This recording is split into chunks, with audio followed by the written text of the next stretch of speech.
podcast is part of the Sports Social Podcast Network. Hello and welcome back to the artist formerly known as the Cardiff Central podcast, now restyled as the Munster and Scarlet's Hate podcast after the Blue and Blacks went down to Glasgow on Friday night and got no favours from anywhere else. Elsewhere, there's a new signing. The Wales squad for the summer has been announced, and it all comes down to the final game of the season as the Stormers come to the Arms Park.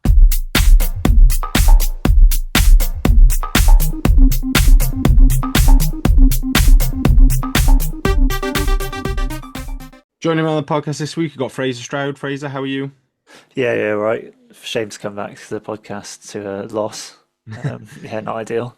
Yeah, and no Ed Byrne as well. We haven't spoken to you I since know. I need 10 minutes just to talk about him, to be honest. And we've got Andrew Ford. How are you? Yeah, very good, thanks, mate. Good stuff. Right, we will start on Friday night then at Scotstoun, where Cardiff went down 40-17 to the top of the table side. A tense opening quarter. The deadlock opened by 2 tries in 5 minutes from the hosts before Josh Adams hit back with a smart tap penalty move coming round a fake maul setup. There were then tries either side of half-time from home hooker Johnny Matthews, which began to take the game away from Cardiff a bit. Danny Southworth did go over from close range, but 2 more home tries made the game safe, leaving Jacob Beetham's late score after some good work from Johan Lloyds to be nothing more than a consolation. We had a couple of 3 with thoughts. DCB said Friday night disappointment. Blindside went with room for improvement. Simon said it's never easy. Rob said not really unexpected. Lee bemoaned the missed tackles excessive. Rodri said a big golf. Rob said that's the standard. Jeff conceded the better side won, and Paul agreed that Glasgow were good. Fraser, general thoughts on that 80 minutes? Yeah, it was a bit disappointing, but I mean, I thought, well, in the first half, especially the start of the game, we started quite well, had quite a lot of possession and territory, but we really failed to make anything out of it, and it was quite scrappy. And then Glasgow took their opportunities when they had them, and I think that was probably a key difference between the two teams, is that Glasgow are pretty clinical. They're very precise in their plays and able to take the opportunities. Obviously, we got those injuries, Adams coming off and McNally, which didn't particularly help. I thought the second half was a better game, and it was because we needed to go out all out attack. It was quite fun, and I think Johan Lloyd had a good cameo off the bench. He did the thing where he's like, oh, he's an incredible player, but obviously he's not going to do that all the time. But he just shows that glimpse. I know, obviously, the other Lloyd, also Evan Lloyd had a great game off the bench as well.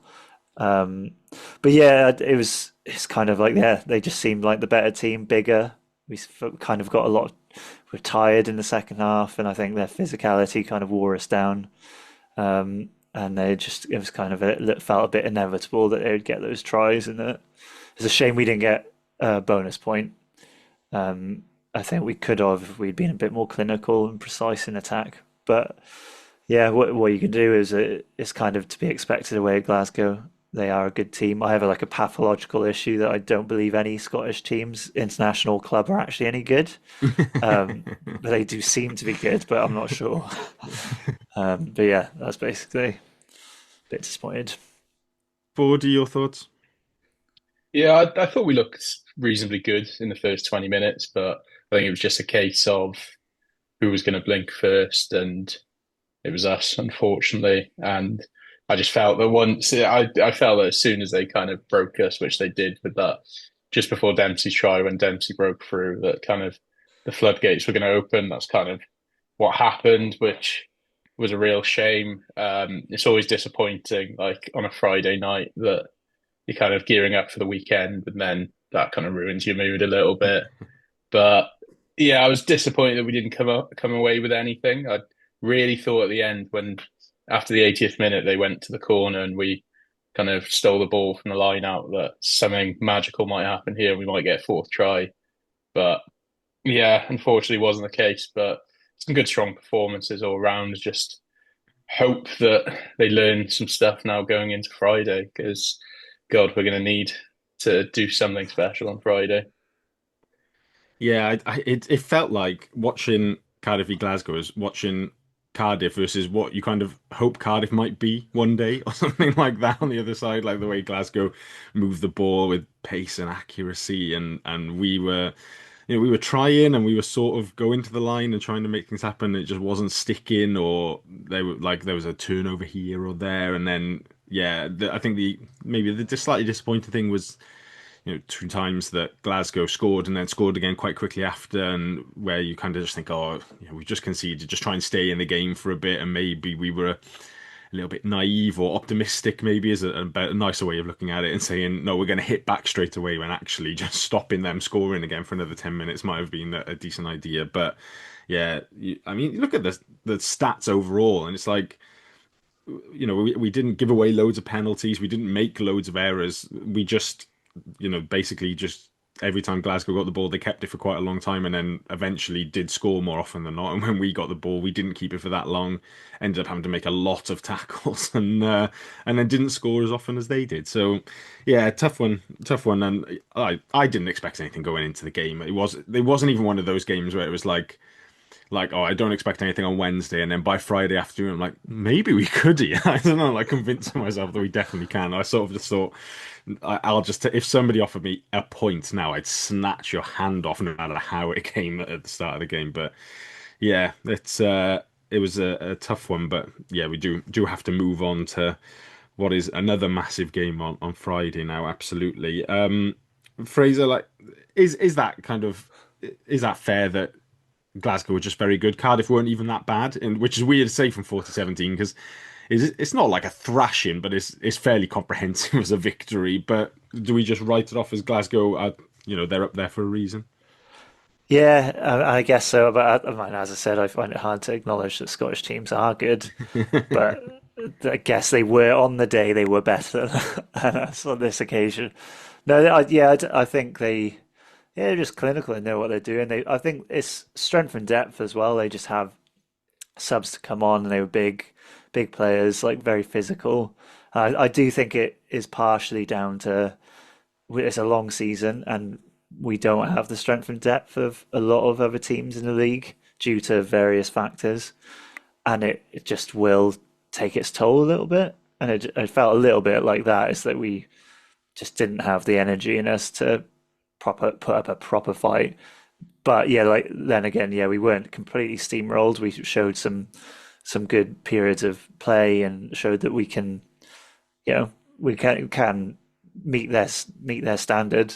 But we just need to do it for a longer period of time. And they have a strong pack. Their maul was good, and they just can kind of take their chances. So yeah, it was. On this occasion, I will acknowledge that they were quite good, but never again.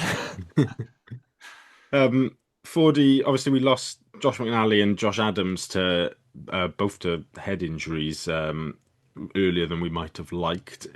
I mean, obviously it's tough when you lose two of those players, but would they have made a difference, do you think, to us maybe getting something out of the game if they managed to stay on?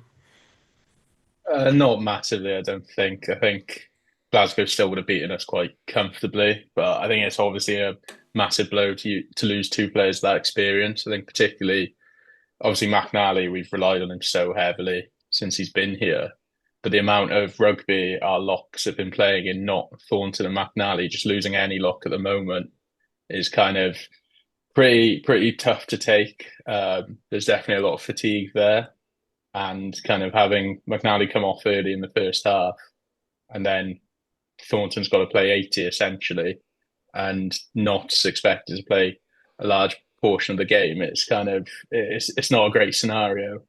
I thought Adams played quite well. He took his try really well. That line he ran was superb. But yeah, I think the floodgates had opened by that point, so I don't think there would have been that significant a difference, but possibly could have looked at maybe getting that fourth try in the end. But I don't know. It's very tough to take. But yeah, it's not one I'm going to lose too much sleep over. I think it's more the worry is now having those two players missing for Saturday is a massive blow. Friday even. Yeah, they'd be missing for Saturday as well, I suppose. Yeah. um, Fraser, missed tackles wise, it obviously wasn't great. Although, depending on which website you look at for stats, it was either not great or really not great. Because Rugby Pass said that we missed 35. The URC website said we missed 51.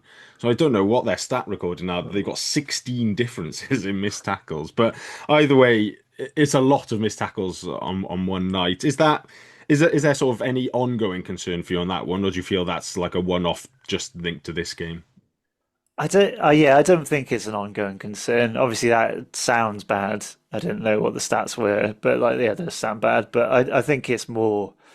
Yeah, I think just fatigue and falling off tackles like at the end of the game kind of thing, and not having the same energy you did.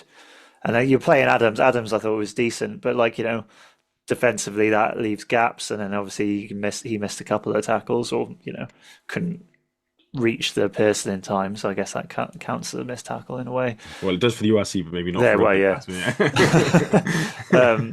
But no, I'm not too worried about like our structurally defense and our mentality generally. It's been great all season, so I think it's a mixture of fatigue and playing against a team that were very accurate offloading quite often. So you might step into a tackle and then be distracted to go elsewhere, and that's. But yeah, no. Overall, I'm obviously could have been better, but I don't think it's like a symptom of a fundamental problem within our team.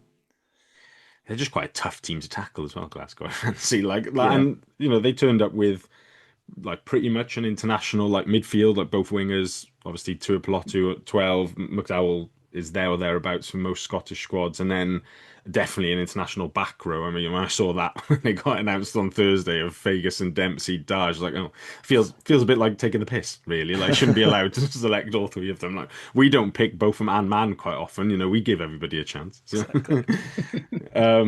But yeah, it is. Yeah, it also felt to me a bit one-offish more than anything. For the other side of the ball, then attacking wise, I don't know, like phase play sort of stuff. Have we lost some of our accuracy there in terms of being able to unpick defense? It just, I don't. This is more anecdotally than statistically, but it just feels a bit like to me that we don't create as many line breaks sort of from phase play attack as we perhaps have done previously. To an extent, I think there was that brief period kind of just after the autumn internationals around the festive period where our attack was particularly blunt. And I think we've improved a bit from there. There seems to be a bit more kind of hope in the last few games. But yeah, I don't know if it's just maybe running out of ideas, a little bit of fatigue, but there's definitely, it's not as effective as it probably once was. But when you're playing a stacked Glasgow team like that, it's difficult to break through, especially a team that's just come off getting battered in South Africa twice. They're kind of an angry bunch that trying to get some sort of revenge and solidify that top spot in the league.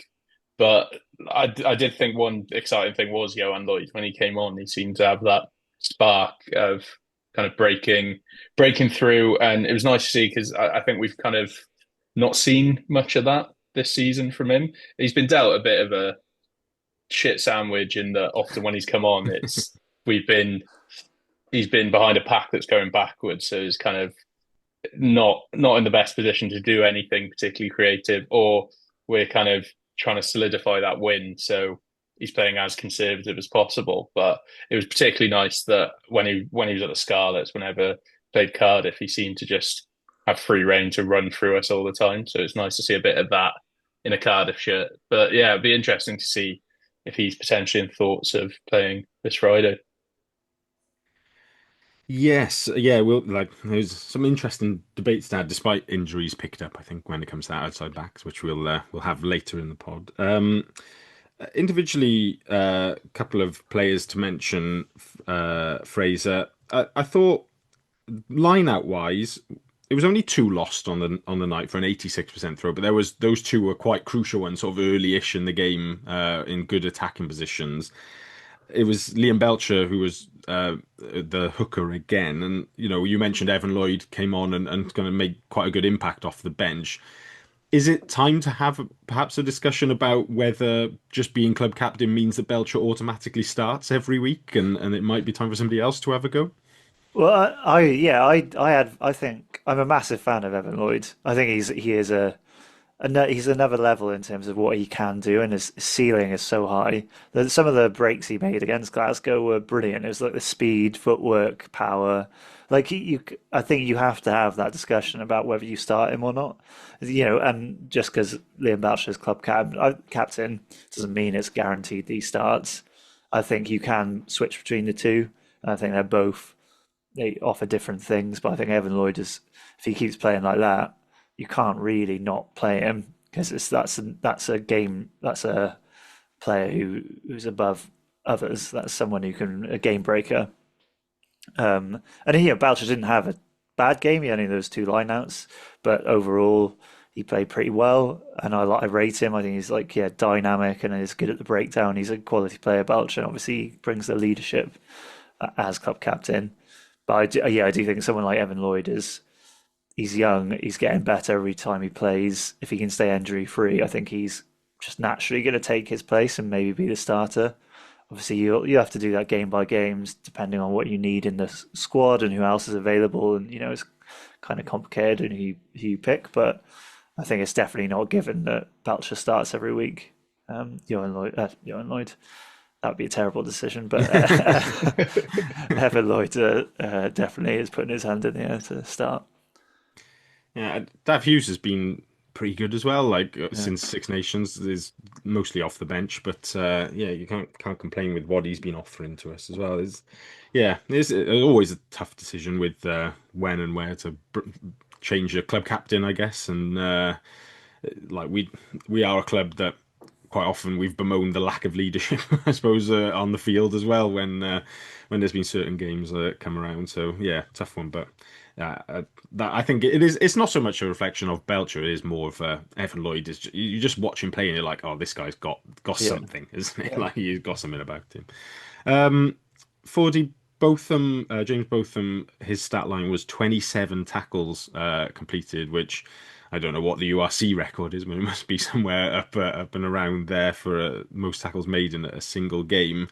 My question was, I created a new scale of measurement, which is the Josh Navidi scale of consistent excellence. Where is James Botham on that now after that just seemingly turning up every time for Cardiff and playing really well? Yeah, he's definitely on the higher end at the moment. I think his output is pretty crazy, and it's nice to have a player like that. That I doubt we'll see him play eight anytime soon, but is comfortable across the whole of the back row. For me at the moment, yeah, I think when we have all our back row options available, he has to start somewhere, and I think just his effectiveness, it's just kind of something you don't often get in Wales. And um, he's good at pretty much. Obviously, tackle count is one. He's pretty decent over the ball. He's got decent feet as well when he gets ball in hand. That yeah, I think he's playing some of his finest rugby at the moment. You saw that in the Six Nations, the kind of the difference he made when he was included in the Wales team. Wales seemed to function a lot better with him. And yeah, I think if we want to kind of do something now going into this game against the Stormers and hopefully going into the playoffs as well, I think he'll play a crucial part of it. And if he can double that tally of tackles on Friday, that would be absolutely brilliant. He's like Uh, consistently like a 7 or above out of 10 every game. Is like he's never below that. And yeah, like Fordy said, is this like he can do so many different things. Like he's good in a loose, he's good over the ball, he's good at tackling. He's got like a mentality, it's quite like aggressive mentality in your face. He's just like so well rounded as a player. Yeah, really impressive. Yeah, and it's also nice that we do try and highlight this because there hasn't always been the case, but somebody who plays as well for us as he does for Wales, like seems to genuinely care about coming back and playing for the club and not just has reached test level now. It's like I'm done with that. That's enough now for me at club level, which is good.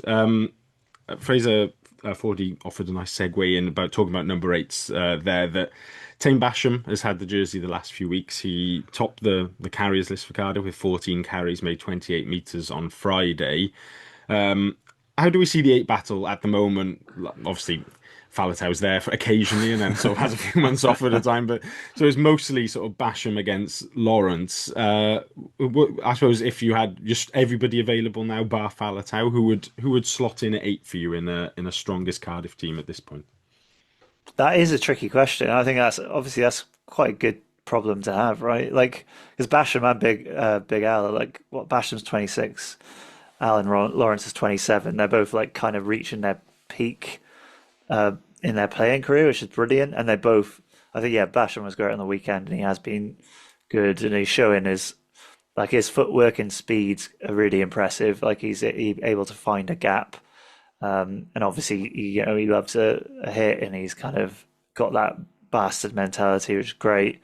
And then Big Al has consistently been good for a couple of seasons now.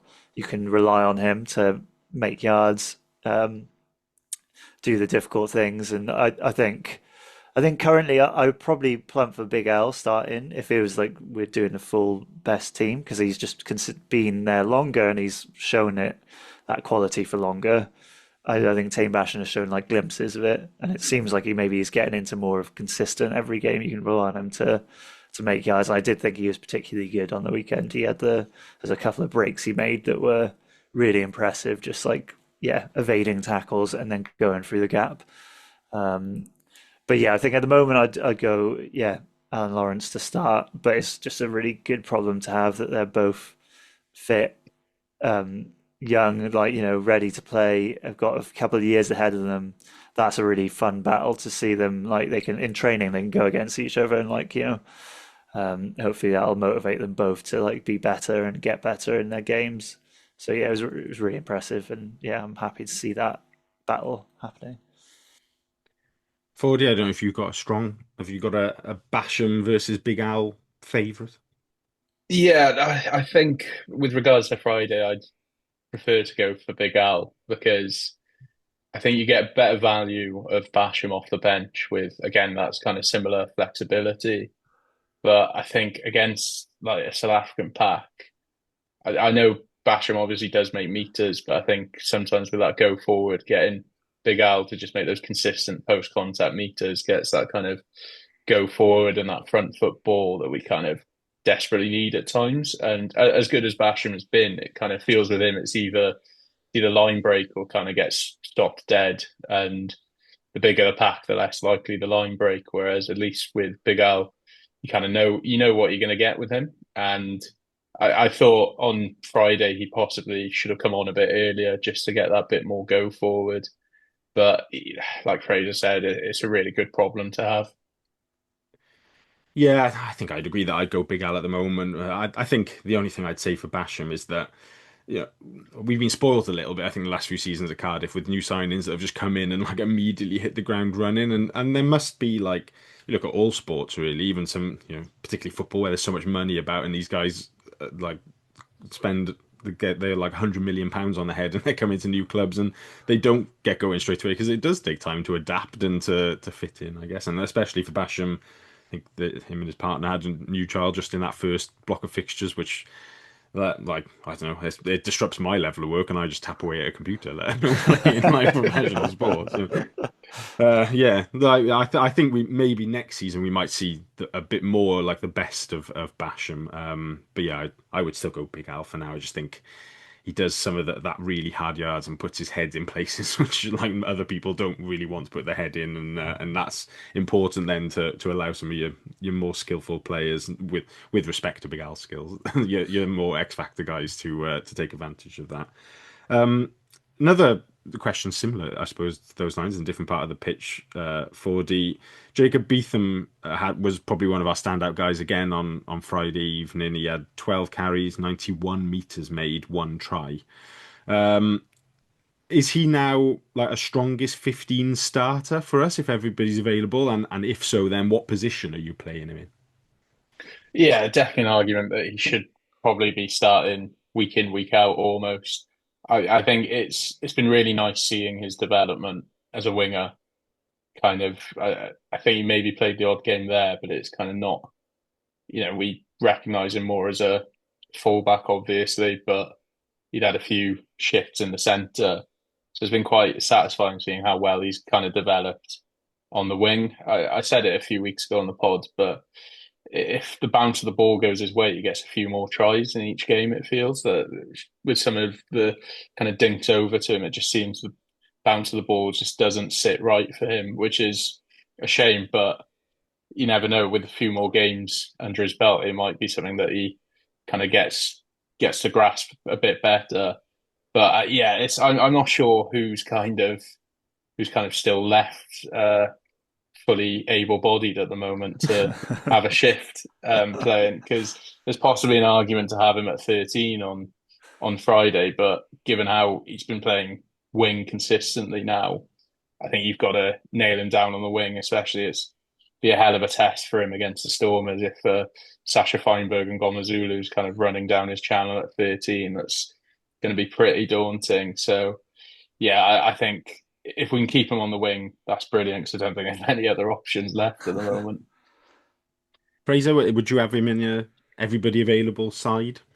I think at the moment, yeah, based on our situation, though, I think he has been kind of growing game on game, and I do think wing maybe suits him a little bit. I think the problem, for me, I was thinking about it, the problem I've seen with him previously is maybe his decision making and like doing the right thing at the right time, which obviously at 15 you make a lot more decisions, and you got, you kick at the right time, you choose when to kick, when to run it, all that kind of stuff. I think maybe those decision making, that kind of options are available to you, might me has meant that he maybe sometimes does the wrong thing, and it kind of lessens the qualities he has, because he's big, physically strong, he can kick, good, really good defensively, like he's pretty quick as well. So I think on the wing, I think maybe it just reduces the options. Not to denigrate that, say that wingers are like, thick and they can't think beyond just run forward. But I think it's easier to know your role. And obviously he's been moved around a lot from 15 to 13, all this kind of stuff. And I think 40, the winger, it's kind of similar to Grady, right? It's like you stay here, you'll get the best out of you, because it's like clear what you need to do. And maybe that's working for Beetham. It's like, this is your role, do this. And it's clearly he's doing well, scoring tries, making meters. I love the defensive aspect of his game. Is great. He loves to tackle. He'll put in big hits, and he's not afraid to get involved. His aerial game is also quite good as well. It would be great, like Fordy mentioned, at 13. That is clearly an area that we do have some question marks over, like who is the 13 and who's going to be the 13 moving forward. And he does like have all the attributes to be a good 13, but I guess again it's like you've got to train that up, and then that kind of, you throw him in there, he has a bad game, he's taken out of the squads, and it's like, which has happened previously, he's just like in and out of squads because he's like tried in different positions, and you need consistency in those positions. But I think maybe wing is the best one for him at the moment, and yeah, at the moment he's on great form, and yeah, we don't have many other people to play, but yeah, even so, he'd be definitely putting his hand up to start.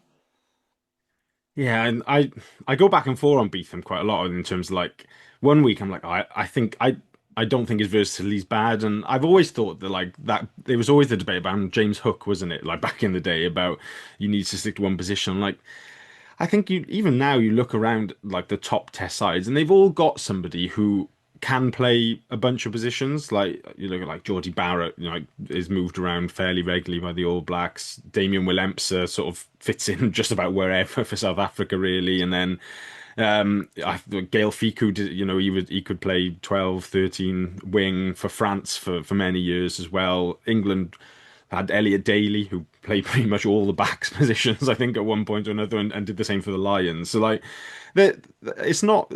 I think in Wales, because of the whole Hook, the narrative around that, we have a temptation just like right off. You're like, you shouldn't be versatile. You just pick a position and you play in that position. But I think Beetham has probably benefited from playing in the same position the last few weeks, and maybe from there you develop his versatility, like Fraser was saying there. But yeah, I just think like he is a very, very good rugby player when he gets going, and I do wonder if when everybody's fit, when we got you got Adams and Grady back and Bowen there as well as wing options that maybe he does go into 15 and he is our first choice 15 at that point. Then I don't know, but yeah, I think I'd like to just. The problem is I'd like to see him get a run of games. I'd also like to see Cam Winnick get a run of games, and we've spoken about that fullback conundrum a lot. But maybe if we develop the new two fullback system and have them both playing at the same time. That was kind of all of my questions about the Glasgow game. It wasn't, not a huge amount to say, but outside of we got beaten by a better team, really. The ghost of Tony does lurk with his tinfoil hat around other games that happened on the weekend. Scarlets could have done us a favour against Ospreys to secure us the Welsh hubcap. Didn't. I mean, I did watch that game, and similar to our derby against them the other week, there must be no worse team in world rugby at managing a lead than the Scarlets at the moment. Who managed to get back ahead somehow, despite being looking down and out at half time. Got back ahead in the second half, and then some of their kick decisions when they're leading away at the Ospreys and they're sort of putting up contestable high balls on the edge of their own 22, and it's like, just batter the ball down the pitch and run after it, lads. Get out to there. But yeah, they were terrible. And then I didn't, thankfully, watch the Munster game, only followed it online because that sounded like an absolute terrible performance from Munster as well, who could have, if they managed to beat Connacht in Galway, would have secured us a top 8 spot going into the last round of the season. But yeah, this is where the tinfoil hat appears, as the IRFU get 5 points for Connacht and make sure that all 4 of their sides could still finish in the top 8 going into the final round of the season. But oh yeah, Munster, I don't know, not a lot going wrong on and off the pitch of that province at the moment, as they also try and appoint like very dodgy blokes to their backroom staff for the next season as well. Yeah, not a good weekend elsewhere. Fortunately, it is still in our hands, but we shall look ahead to this weekend's fixtures a bit later. Any more on Friday's game or the weekend just gone? No, all good. We shall park that Glasgow game as the wait to win at Scotstoun goes on. I think that makes it 13 years now since we last won there. So maybe we'll just refuse to go like the South Africa ones. We'll just claim it's too far away. We've got a new sustainability strategy now, so it doesn't actually fit in. Sorry, go into these clubs. We're just staying in Wales now because we can't travel. But we shall move on to some news. One piece of signing news since the last pod. Somebody we haven't mentioned briefly before was rumoured to be joining us, but it's now confirmed that Exeter prop Scott Seo will join from next season. 34-year-old loosehead. Very impressive career. He's got 143 Brumbies appearances, 81 Exeter appearances, 74 Australia caps, and then has recently used the World Rugby regulations to switch to Samoa, where he's won 2 caps for them. I'm not sure. I kind of looked into it, and it seemed like it might have been a bit of a one-off. I'm not sure if he plans to continue playing for them or not, but yeah, he's available to them if they want him. He obviously replaces Domachowski / Ed Byrne. So, Fraser, I'll come to you. Have we got a new overseas loosehead now? Do we think he's real, I suppose, is the first question. Well, obviously, we'll do the separate Ed Byrne tribute pod another time. Yeah, obviously he's going to fill, big boots to fill. I don't know how he's going to, replicate what Ed Byrne's done to this club. But in all seriousness, it's a good signing. I mean, I didn't expect it, and he's clearly a great player, and what a mentor figure for like Rhys Barrett to have. Obviously with Corey Domchowski gone and Ed Byrne, not having existed, but they're definitely not existing now. Then is someone we need to have anyway. But yeah, I think he'll be a really good influence for Rhys Barrett, and hopefully a good signing. He's only 34. Like it's not. He's nowhere near over the hill. He's still got a couple of years in him, and if he enjoys it here, this kind of player like Felice, was it Felice until he was 41 or something? Yeah. So like he could. Let's say he's got another 7 years in him. So yeah, good signing. I'm excited to see him play. And I think it's quality that we've got someone of that stature for the club as well. It's like he's a name, not everyone's going to know him, but like if you're a fan of rugby, you'll know who he is. So it's a good signing for sure. Fordy, I don't know how much you've seen of him. You watch quite a lot of rugby, but like it does appear to be like quite a coup to get somebody of this like stature coming into the club. Yeah, very much so. And I think he's around a similar age as Nick Williams was when we signed him. And he obviously became a bit of a cult hero at the club, and his output for the club over the years he was there was massive. So hopefully, although it's different positions, he can have a similar effect. But yeah, he's been playing quite regularly, starting quite regularly for Exeter recently. So clearly, I think Rob Baxter does tend to have a thing of when a player's leaving, he stops playing them.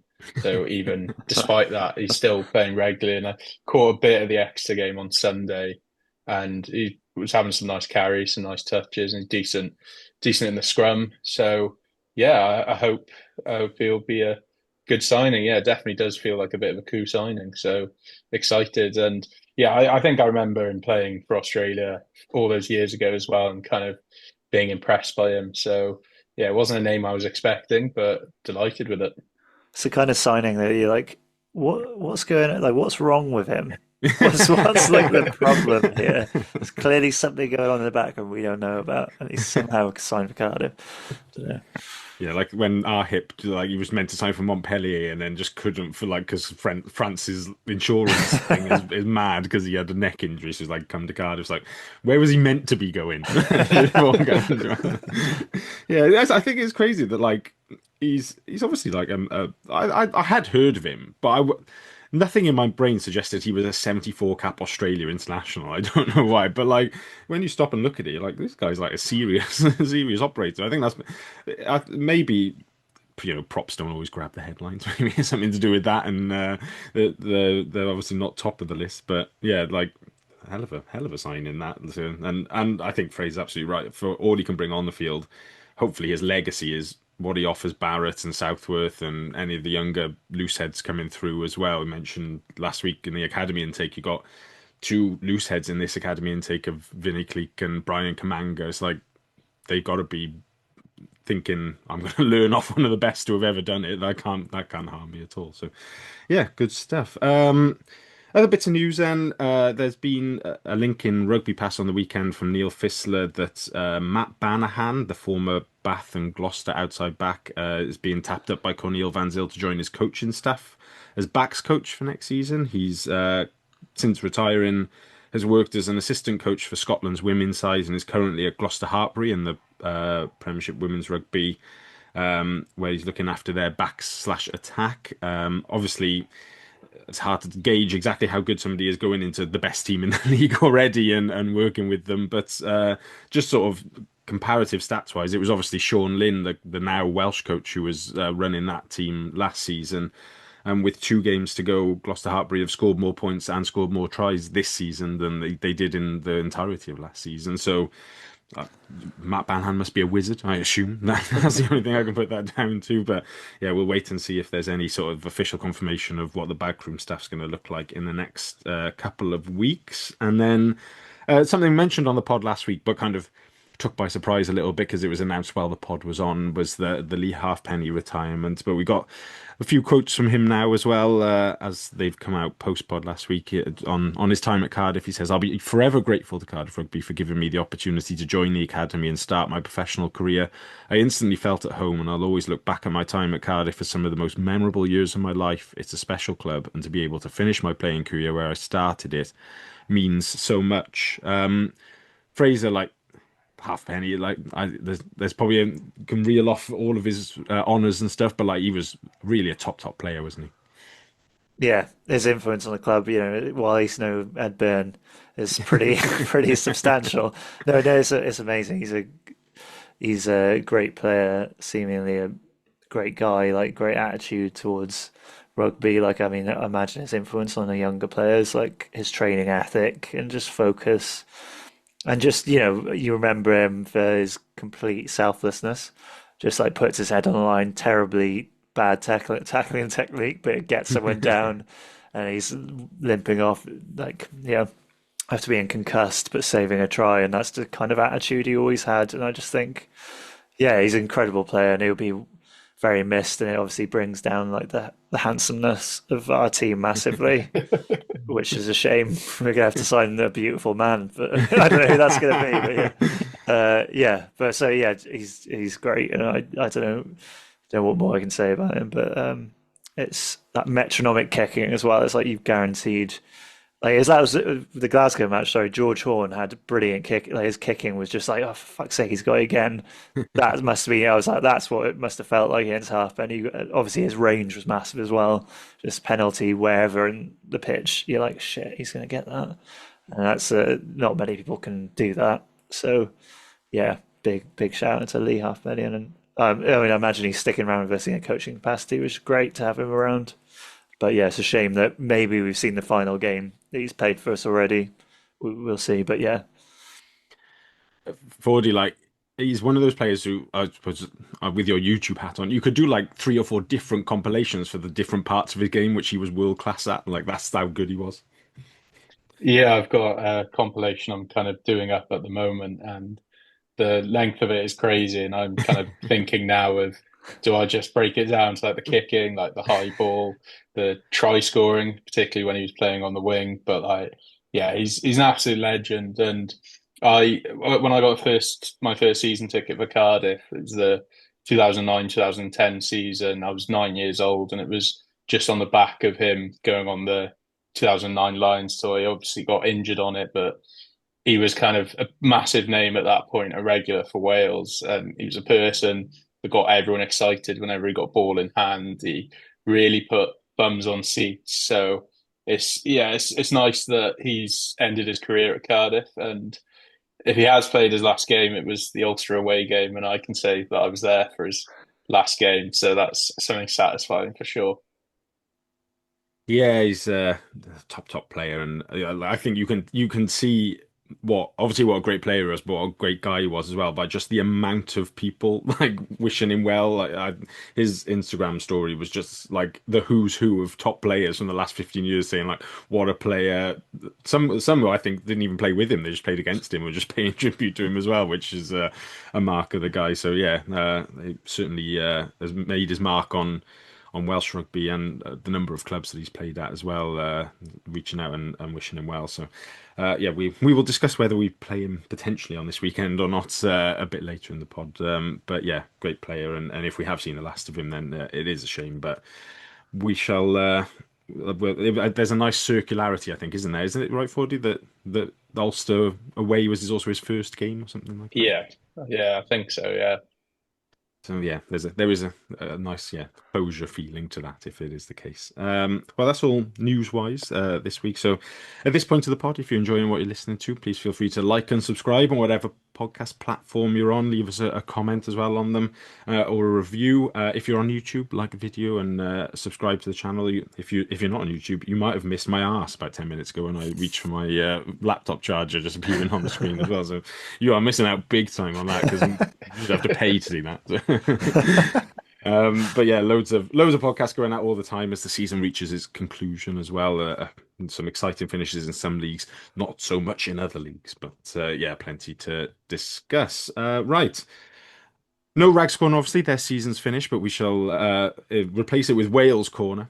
Slightly less important than the Rags, obviously, but we'll discuss them anyway. Steve Tandy named his squad for, well, what are they referring to as the Southern Hemisphere series of the World Rugby Championship or Nations Championship or something along those lines. Anyway, despite being the Southern Hemisphere series, Wales are playing 2 games in the Northern Hemisphere anyway. They're reaching the far exotic climes of Leckwith to play Fiji before going down to Argentina and South Africa. Because there's a Barbarians game in the week before that as well. They're playing the Barbarians at Twickenham. Tandy's named a 48-man squad as that Barbarians game is outside of the window. So there'll be a trimming down of the squad then before it goes into the Nations Championship bit. But 12 Cardiff players, which are Rhys Barrett, uncapped Rhys Barrett, Evan Lloyd, Liam Belcher, Kieran Azarati, Sam Wainwright, Teddy Williams, James Botham, Alex Mann, Ellis Bevan, Ben Thomas, Mason Grady, and Josh Adams. I think general squad headlines are joining Barrett as uncapped players are Ben Warren, Kane James, Ryan Woodman, Harrison Keddy, and Bryn Bradley, which is quite difficult to say actually very quickly. Bryn Bradley, isn't it? Like a bit of a tongue twister.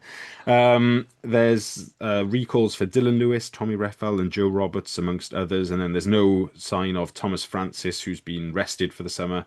after. I mean, I assume everybody who finishes a season in the Pro D2 needs counselling or something over the summer because that league is mad. And then Archie Griffin is taking elective surgery this summer as well, so he won't play.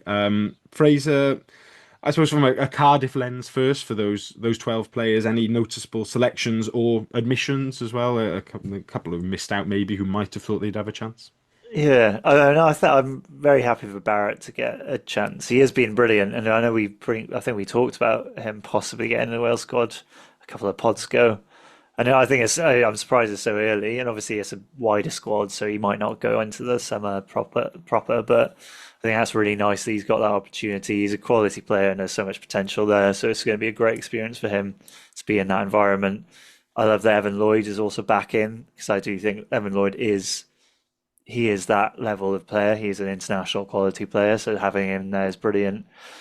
Ellis Bevan getting another chance in the squad is interesting. Like he hasn't played a huge amount this season, but it's like there's still that he's clearly liked by the selectors, and I think he's got the potential. So I'm glad to see he's got that chance. And then Ben Thomas back in is really good because I was worried that he hasn't had the good game for Wales that I want to see, and it's like keep on worrying that he's not going to get that chance. But if I do want to see him have that game and people be like, okay, yeah, I see why Cardiff fans love him. I can see why he's a quality player. And then in terms of missions, I guess like as a Beetham not being in there is a bit of a shame considering his versatility. But it's like his time will come if he keeps playing like he is playing. But yeah, no, it's an interesting squad, and there's a few first caps who aren't kind of, the Kane James thing is a great coup. Like if he's a quality player. But yeah, it's good. It's good. I'm glad that those Cardiff players that are in, and I'm very happy to see him there. Fordy, Cardiff cap on or sort of general thoughts on the squad as well? Yeah, I echo a lot of what Fraser said from a Cardiff point of view. I do think Beetham will be very disappointed, especially because he was in the autumn squad as well. And it kind of he's almost been playing his best rugby since then, and somehow doesn't get included. I did say on the group chat and on Twitter that they picked 7 centres, but they've now clarified it as Mason Grady as a centre in the new graphic they put out. So there's actually I 8 haven't seen centres in the that. squad. 8 cents. So that's that's a question mark as well of Mason Grady being considered a centre. I thought he'd be injured. There's a lot of players in there that I assumed were injured that have been included. So not really sure what that's all about, but I think it's a decent squad. I just the worry with the kind of nature of the games, obviously the Barbarians game is just going to be the Welsh-based players playing, so it's kind of what to expect. There's not a huge amount of numbers there, and then with the other games, because of where Wales are at the moment, you can't really experiment and just drop a few kind of inexperienced players in. It'd be really nice to see hypothetically like a Bryn Bradley and Louis Hennessy centre combination, but I think with where Wales are and the quality of the opposition, I don't suspect that'll happen. So I think it'll be a very similar kind of 23 picked as to the ones that we saw towards the back end of the Six Nations. But it'd be nice if someone like Reece Barrett can kind of force his way into that 23 and have a chance at some point, because he's been playing some fantastic rugby recently. But yeah, it'd just be interesting to see what approach Tandy goes now, especially again someone like Kane James, if he gets an inclusion at all in a 23. Yeah, I do find the Barbarians game like I appreciate the kind of entertainment value of it and stuff, and I also appreciate that the WR. I think it's a Barbarians like home game. They've been invited to play by the Barbarians, so I appreciate there's a financial aspect for the WRU to consider there. There was probably some money on the table to turn up and play that, but I'm never really sure how much value they're really worth, like rugby wise, because like those Barbarians lads are like they're not really that fussed. I don't think are they? They're on a piss up all week and then they're just turning up on the weekend and then yeah, you're absolutely right. Like the 3 games, they need to. I think they need to beat Fiji probably. Like that's probably quite an important one, and then there'll be a pressure then. I think if they beat Fiji to try and back that up against Argentina because I mean, realistically, it's a tough game. Like going out there is not going to be easier. If they get a win out there, I think that would be one of our best wins for years and years and years. But like there will be pressure to do that because I think still in the minds of particularly those who are more casual rugby fans, like Argentina is still beatable. They're not seeing them beating the All Blacks and that in the nation in the whatever the Tri Nations is called now down in the Southern Hemisphere. So. The Tri Nations is aging myself a bit there because I haven't seen them being in it for years. But yeah, like, and then you're absolutely right. Like, if you like, I'd love to see something like Bradley and Hennessy and Kane James get a go. But if you're sending them to South Africa away, like, I mean, we were discussing before the pod about the heavyweight boxing match between Daniel Dubois and Fabio Wardley on the weekend, and you might end up looking like Wardley by the end of a South Africa away test if you're sending out kids to sort of get experience. I don't know. Yeah, Steve Tandy was thrown in the towel. Like, stop the game, please. It's like just running on as Etzebeth gouges the eyes of another child. Like he's only 20, please. But yeah, it's the whole Nations Championship does raise general questions about when does anyone really get a debut ever again? Like when do you try? Like there's no more T2 games in the autumn anymore to sort of blood guys. I think maybe there is room occasionally, like when the Lions are playing, that you do still have some of those tour games where they don't really matter. But if that's all you've got, like once every 4 years or so, the opportunity to blood youngsters, yes, it does restrict it a bit. But the squad wise, I think Tandy's eliminated quite a lot of debate by just picking everybody, which is quite a smart tactic, really, with a 48-man squad. What about so and so? Oh, we've picked him. We've picked everybody, actually. I think Beetham is probably unlucky. It's there's a couple of players who it's quite a settled back three, but you look at somebody like Tom Rogers wasn't fancied at all for minutes in the Six Nations. Is Beetham offering a bit more than him? Maybe. Joe Roberts as well coming back in. As Fordy said, we picked 8 centres. Like Beetham can cover there, so you could have not had another centre and picked Beetham as a back three player who can go in there if somehow all of them got struck down, if they got hit by a bus at the Vale Resort or something as they were all crossing the road. But yeah, it's. I know a couple of Dragons fans were disappointed not to see Rio Dyer in there as well. I think they thought he might have had a chance in Aaron Owen. The Ospreys, a couple of their back rowers miss out. Morgan Morris, Morgan Morse, Harry Deeves as well. But back row is kind of one of those ones where it's like there's always like 4 or 5 back rowers who miss out that you're like, yeah, they probably could have been picked, but there's just not enough room for everybody. So what do you do? But on that note, Fraser, there was 2 areas which of the squad which I thought probably are interesting in terms of what does Tandy do this summer, picking his strongest team. If you were him now, what would be your starting back row? I mean, my instinct, I tried to, I was like, I'm not going to think, I just like, immediate thought, I was just like, Mann, Morgan, and Wainwright was my 3 names that came out. I haven't thought about balance, I haven't thought about anything like that. Like, that might not work at all. But they are the 3 names I was like, but probably who I'd think would be the best back row. But obviously, you got both of them. We've just talking about him, like and how good he was in the Six Nations and how much of a difference he made in the kind of the balance of the back row. But they would be my 3. But then you could think about Kane James.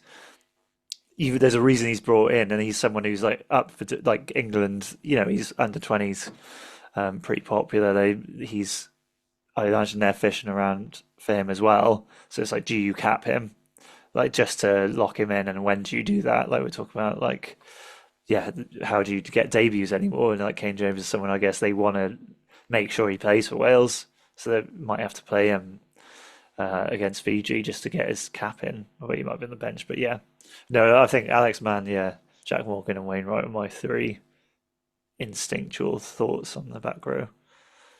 Fordy, agree or disagree with that one?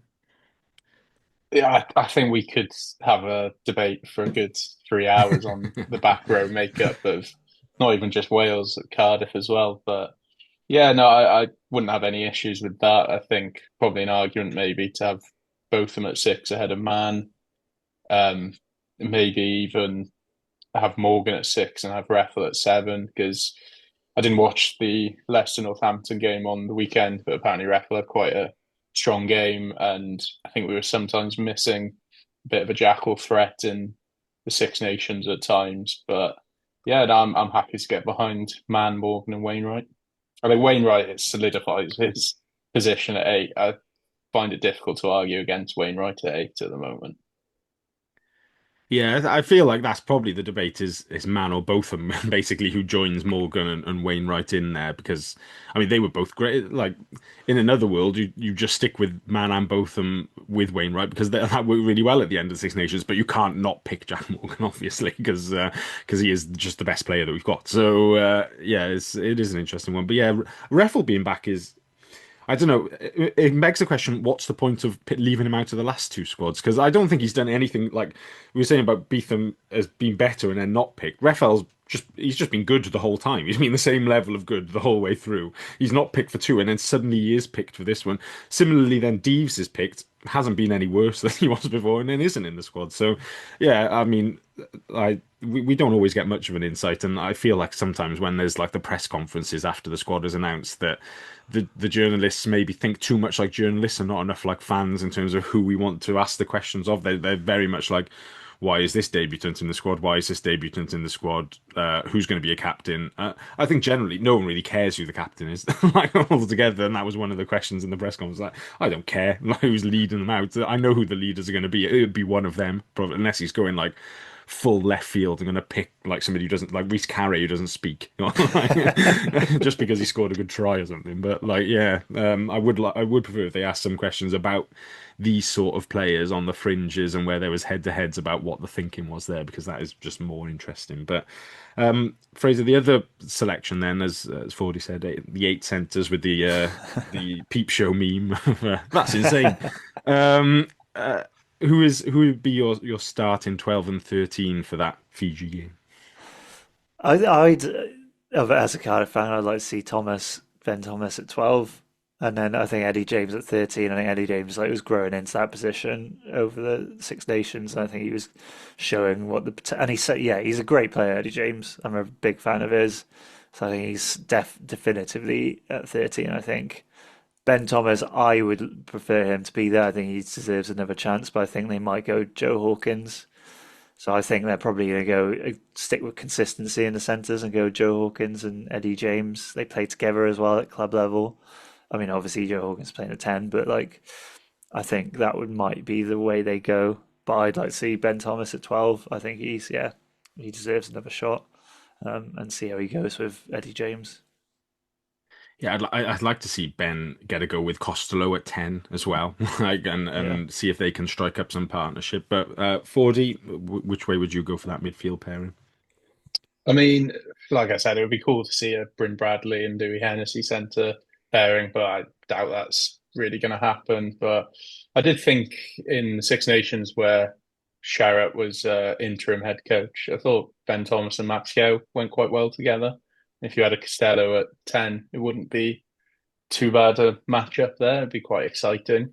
But I think, yeah, I agree with Fraser. They'll probably stick with Hawkins at 12 and Eddie James at 13 just for kind of that consistency and cohesion. The name I would throw in there that I agree. Like ultimately, I think yeah, it'll start as Hawkins James still, just because it did end up going quite well. But I would like to see James Hennessy at some point as well, which it sounds like one name actually, Eddie James and Louis Hennessy. Uh, but yeah, I think. Similar to Fraser, I'm a massive fan of Eddie James. I think he is currently our best 12 and our best 13. Like, but Hennessy, anyone who watched that European semi-final for Bath against Bordeaux the other week, like they did lose, but he didn't harm himself at all. I thought he looked really good in that game, starting at a 13 for Bath, and somebody I've watched for a long time coming through the Cardiff system, and he's a great player. He's just got everything that you need: pace, like sneaky power, because he doesn't look very big, like, but he is a physical guy, and he's got like the top 2 inches nailed on as well. He reads the game so well. He's a natural leader, which I think you need in that 13 channel as well, often where your defensive captain is found. So yeah, I'd like to see James and Hennessy link up together at some point, but yeah, it is going to be tricky for anyone to break that Hawkins James thing. So I think the only thing that could potentially come into that is you've got Dan Edwards at 10 at the moment, and then Costello and Jared Evans there. Both of those are injured. I assume nobody, like before you mentioned, there's a lot of players who've been picked who are injured at the moment. Like when I saw Mason Grady's name in there, it was like when Ian Wright saw his PE teacher, he thought was dead. It's like, Mason Grady, I thought he was dead. It's the Like last best time we bit, saw yeah. him, his thumb was hanging off, and now he's suddenly back for playing for Wales in the summer. But yeah, like if there's any sort of doubt over Costello and Evans making it to the summer fit, then you could see Hawkins go in at 10 potentially at some point if Edwards either gets injured or has a tough game, and then it opens up. Yeah, a few different possibilities for whether they bring Ben Thomas in or whether they move Eddie James inside. So it's got a bit of a turnaround that centre, I think, for Wales, because like 2 years ago we were discussing that there is no centres and who on earth are we going to play, and now all of a sudden we got centres coming out of our ears, and now the question is what is the best balance there. So Yeah. Where's Tompkins? Bring Tompkins back. Tompkins and Watkins looking for years like we slaved away in that midfield, and now you've discarded us. But yeah, it's an interesting summer, and there's results there. I think there's plenty of talent in that squad, which the concern obviously is how many of them are playing outside of Wales in terms of the sort of harking it all back to the 3v4 teams, and you just kind of think, oh, if only we'd invested in the Welsh game at the right time and kept all these guys in Wales, we could have had four really good teams in club teams in Wales. But It's like Louis Hennessy is like someone I think it would be because he's how much is he going to play for Bath? I know he played in that semi-final, yeah, but it's like he hasn't played a lot. He would be starting for yeah. any of the Welsh regions, and he is one of those players in the under 20s. You're like, okay, he's a step above this level and is offloading and every. Yeah, he's a great player, and it's a shame that you just don't see him because he's obviously in England. I don't watch the Premiership, but also he didn't really play for Bath, so. Yeah, he's someone who definitely, if he came back to Wales, I think it would benefit him and Wales massively.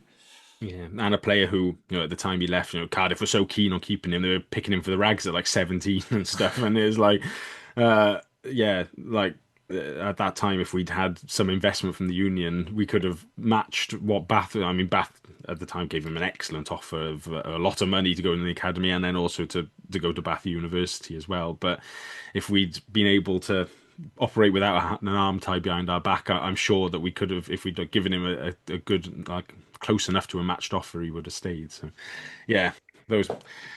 Oh, to look back and if only the Union were competent. Right, we shall move on from the Wales squad then into the final part of the pod. Cardiff host Stormers once again in the final game of the regular season of the United Rugby Championship this season. Friday night, 7:45 at the Arms Park. I'm not going to mention what telly it's on because Get to the Arms Park. It's not on telly, actually. You can't watch it if you're not there, so go down and get a ticket. Because I think a full Arms Park will be huge for this one. Stormers coming into this one, their last three, they lost to Connacht at home, then battered Glasgow in their terrible tour of South Africa the following week before drawing with Ulster last weekend in a mad game over in Northern Ireland. They're currently second, a point off Glasgow in top. They've secured a spot in the playoffs, but are still looking to finish as high up the table for making sure they're at home throughout the playoffs. Well, I'm sure they don't want to be leaving South Africa again, as much as we don't want to be going to South Africa if we make it into the playoffs. They're head to head with us. It's played 4, 1-2, lost 2. All home wins across that. Cardiff have never lost the Stormers at the Arms Park, which is good omen. Good omen going into it. We of course lost 34-24 over there on the last day of last season to miss out on the playoffs in agonising circumstances. Permutations then for Cardiff going into this weekend. We're currently just above Ulster and Connacht, so they both kick off at the same time as us. URC's got dead lucky with they've managed to get to fixture these, but Ulster are at home to Glasgow, and then Connacht are travelling to Edinburgh, both at 7:45 on Friday. There is potentially Munster v Lions could come into the permutations as well. They're playing at Thomond Park 7:45 on Saturday, but Cardiff. Basically, if we win, we're in, no matter what. 4 or 5 points doesn't matter. So that's the simplest way to do things. But I'll explain the others because this is Cardiff and nothing is ever simple when it comes to us. So if we were managed to get 2 points, and then Munster were to get 0 points from that game against the Lions, we would be in, regardless of what happens with Ulster and Connacht. If we were only to get 1 point, then we could still finish above Munster, but they'd have to get absolutely hammered by the Lions. But if we do fail to win, then we're basically looking at Ulster losing with 0 points, or Connacht losing with 1 point. If we're level with either of them, it's fine as if they've lost because we've won more games than they will have, and that is the first tiebreaker for the URC. It doesn't matter that we've got a terrible points difference record. It's all on games won. So yeah, if we get 0 points, Ulster also need to get 0 points, or Connacht can get 1 point, and we will be into the playoffs. I suppose, Fraser, the question is, how have we ended up here again with a one-game shootout against Stormers, and are we confident that we can do it? Yeah, I don't know how we've got here because like we beat, Scarlets and Ospreys. We did the thing we were meant to do, and it's like, oh shit, we still got to do something. Obviously, hopefully we can get the win, and I think we can beat them. We've got the quality. We've got 100% home record against them, 2 out of 2. They might not be fully loaded or taking it as seriously and like saving themselves for the playoff match. But you never know. I mean, even that, South African teams are quality, so it's going to be tough. But we can only go in with just the mentality of winning, and we can win. So there's no reason to go in doubting ourselves.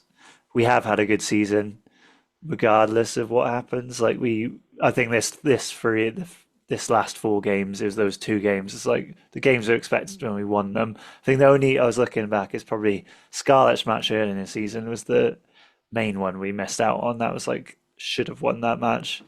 And then we've obviously lost the Ospreys away after that, as those Welsh games are probably the most guaranteed points, in inverted commas. And then maybe Ulster away. And Munster was a little close, but even, it's a tough game. But yeah, I don't know. I think we've done what we can do, and then let's go into this and win it. And if we do, we're through, and we deserve to be there. It would be so Cardiff to get to 50 points, which is what we were aiming for the playoffs, and then not make the playoffs because everyone else has just suddenly got more points. 40, you mentioned Sasha Feinberg and Komazulu earlier. The Stormers, well, he's been playing at 10 for them, but I think he can operate pretty much wherever he wants. He is, I suppose for you, the YouTube element, he's an absolute dream because he is just a walking highlight reel, isn't he? But like, how do we stop him, I suppose, is the question. I think there's a lot of coaches who have said that in various team meetings and then probably had their head in their hands after the game because yeah, he's unreal. He kind of reminds me of that young Dan Carter, that 2005 Lions tour, the way that he plays. I guess one positive is I did post a video of him a few months ago. There were a lot of South Africans in the comments kind of criticizing him, saying recently he forces too much for the Stormers, tries too hard, and then just as a result, it just leads to needless errors. So hopefully he brings that game on Friday because that would be a good way to stop him. But I think our biggest hope is if Stormers decide to give him a little bit of a rest because yeah, he's absolutely electric, that bloke. So yeah, I'm hoping that's the case. The tactic is hope he doesn't play. Yeah. Seems fair. Seems fair. Yeah, I think the good thing is Cardiff do have like a generally decent record when we have these sort of big home games of pulling out victories in recent years, like that Ospreys game, the Munster game last season. Like we are getting there with these sort of big games, and I think there is a psychological element. I think we saw the psychological element to that we've never basically done anything in Glasgow last week, that we went there not really looking confident like we were going to win, and then this week, we've never lost at home to the Stormers, and I'm hopeful that maybe some of our press can get into a John Dobson press conference and mention that like 15 times to him so it gets in his head as well. John, you've never won here, remember that. How are you looking forward to this weekend? But yeah, I'm sort of feeling roughly confident, which is worrying going into it. Fraser, we'll get into the full team selection in a minute, but I think the one thing that will hang over this team selection is Lee Halfpenny. Like, is there any sort of room for sentimentality in getting him a last run out here? There is like an element of back three shortage to a degree. Like we're not sure what's going to happen at outside centre. There might be a spot then if you move Winnett out of fullback and I don't know onto a wing if Beetham goes into 13 or play Halfpenny on a wing. I'm just trying to shoehorn him in a little bit maybe. But would you pick him this weekend? No, I wouldn't pick him, unfortunately. I think the best he can hope for is a tifo or something in the crowd. Just a big picture of his face. As much as I love him, he's had that circular, Ulster starting his career, ending his career Ulster away. That's a really nice way to do your career, Like, I don't think he'd want to necessarily do that because we don't need him in the squad. So I think again viewing him very much through rose tinted spectacles, but I see him in the changing room just saying no, I don't want that. I'm sacrificing myself for the greater good kind of vibe. Yeah, no, I don't think you wouldn't start, and I don't think he will. 40, would you put him in? I can see some merits, but that Ulster away game, I think he only was on the bench because there were so many injuries that we had someone like Johan Lloyd starting on the wing. So I think, like, say hypothetically, he comes off the bench and has this massive error that leads to Stormers winning and costing us the playoff, and then Van Zyl says in the press conference after, "Oh, I just brought him on for an applause and an ovation," then I think a lot of people will be very angry with Van Zyl after. But yeah, with the depth we've got, I do wonder if he'll have to be on the bench. But if he was playing regularly all season, and say he hadn't played for a couple of months, I'd see more of an advantage there. But given he's only played 2 games, the last one being in January, I just think it would be a massive risk. And like Fraser says, I reckon he'll know whether he's up for it or not. I probably wouldn't go for it. But if needs must, then I'd be happy to have him as an option. But I think if we've got enough depth, then there's no real need. He can have a standing ovation before the game. You're both too sensible. I'm the guy watching compilations of sports stars retiring on YouTube and crying. So I've got him starting and then coming off on the 79th minute, having kicked the winning penalty to a huge ovation being carried off.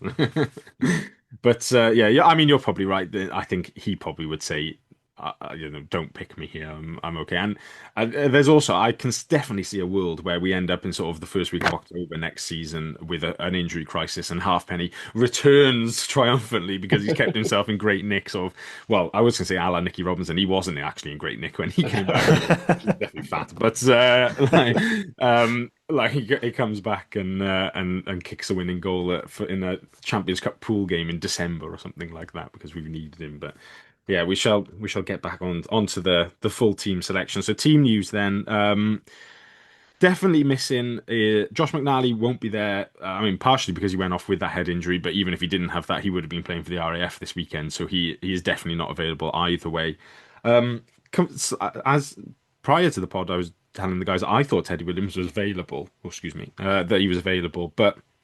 Whilst the pod's been on, I've seen a thing that says he's now not unlikely to be making this weekend, so that's not ideal. So we'll question mark him. Faletau obviously missing. Ali Davis, Josh Adams almost certainly won't be there. He's had like 2 concussions in a couple of weeks now, and he looked very wobbly. I thought when he got up from his concussion on Friday. So smart money suggests that he'll be sat out for a good few weeks until coming back into that Wales Test camp. Harry Millard, I think we question marked him last week. It subsequently became known that he is a player who, if we get to the playoffs, might be back for that, but won't be available for this weekend. And then Theo Cabango, obviously long term, with Mason Grady. I've got him on the out list. Who knows now? He's resurrected himself for the for the summer. He might return, but I suspect he won't be available this weekend. And then Ben Donnell was another name who was reportedly close, but who knows what that means, whether he's actually available for this weekend or not. We don't really know then what's happening with Alex Mann or Elijah Evans. I know we discussed picking him in the team for last week, but he was noticeably absent from the Rags' semi-final against Llandovery, and I didn't see any evidence that he was in Glasgow, which you thought even if he wasn't picked, he'd probably go up as like some sort of travelling reserve or something. So yeah, the only player who definitely is like Javan Sebastian wasn't in the squad last week, which may be a slight surprise. But he was up in Glasgow as a travelling reserve, so we assume he is fine. So Fraser coming into the front row then. Obviously, we mentioned a bit about Hooker earlier and stuff as well. But what's your starting three for this Friday? I think probably go as a starting. Um, I'd start Evan Lloyd. I'm just gonna go. I mean, yeah, throw that hat in the ring, and then I go, yeah, Reece Barrett to start again because Danny Southworth was good off the bench. Actually, he showed that like he's got quite a good carrying game. Obviously, scored the try, but I like it. He's got a good impact off the bench. Belcher on the bench then as the Yeah, I think backup. so. Yeah, Yeah, Belcher, Southworth, Sebastian probably. yeah, Sebastian. I Yeah. like Sebastian. So yeah. Second row then, I mean, with if Teddy and McNally aren't there, pretty much picks itself. It's gonna have to be not Thornton because there is nobody else. So those two go in. Back row then, 4D. I think we'll rule man out for now, just because we don't know about him. But so it's sort of the same four that we've seen recently, really, with Botham, Dan Thomas, Basham, and Big Al. Uh, any, I suppose, Big Al to come in potentially, but for who? Yeah, I think I'd go for both of them 6, Dan Thomas 7, and then start Big Al at 8, and then have Basham on the bench. Yeah, did have a question from Ben on Twitter saying whether we go 5-3 or 6-2. I'm not even sure we've actually got enough people to do like 6-2. I'm not. I'm generally not too sure. If Donald is available, I think he naturally wears the 19 jersey. He has to go in there. Yeah, maybe he even starts if they're going to try and control his minutes and then bring one of Nott or Thornton on. I don't know, but if he's not there, they probably have to go back to Evan Reese, I suppose, in the 19 jersey, just to make sure we do have somebody who can play second row, unless Big Al's the option. I suppose the other thing they could do is revert back to what they were doing a few weeks ago and have Hughes as the hooker, Belcher, and then Evan Lloyd covering back row, which like we've got him in to start, and I agree with that. I think it's not ideal when you have him covering back row because you want proper back rows in there, and then Lloyd as well to complement them. You don't want him to be one of the back row complement. But yeah, I think we'll put Reese at 19 and then Basham at 20 for now and stick with that. That's with Delarua could potentially come on there as well, but yeah, so there's a lot of young guys all of a sudden then in on the bench. If you've got a 6-2 with Evan Reese and Delarua there, I'm not sure you really make the most of having a 6-2 in the first place. Yeah. So um, halfbacks then, Mulder and Sheedy. I don't think there's much debate about that. And then Thomas at 12, Fraser 13. Then, well, is it? I suppose Thomas at 12. 13 is really looking thin. No Millard, no Adams, potentially no Elijah Evans. I think the probably question is: do you go back to Jennings Thomas as a midfield pairing, or do you bring Beetham into 13 and try and botch something else in the back three? I think it might be. I think Jennings and Thomas because I think you can trust Jennings to play that position. I think Beetham, well, as much as I think that I'd like to see him kind of become that 13 that we're missing.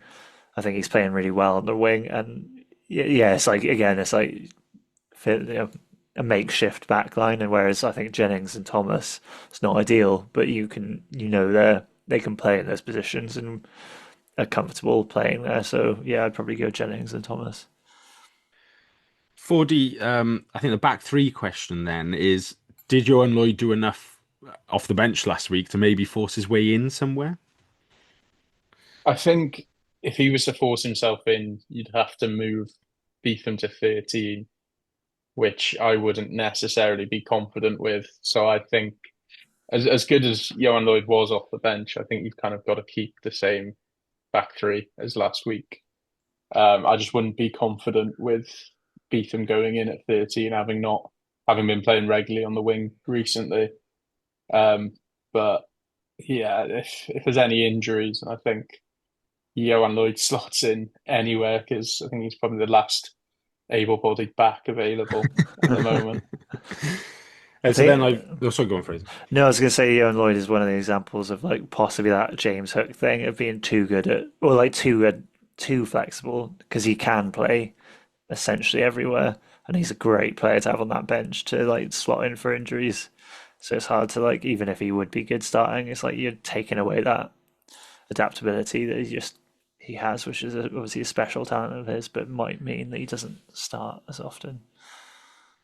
And then I've penciled in outside backs then really of Bevan, Lloyd and Halfpenny. I can't think of anyone else off the top of my head who could be part of a 5-3. I think you and Stevens we haven't seen or really heard from in recent weeks. I'm not 100% sure what's happening there. He was in South Africa.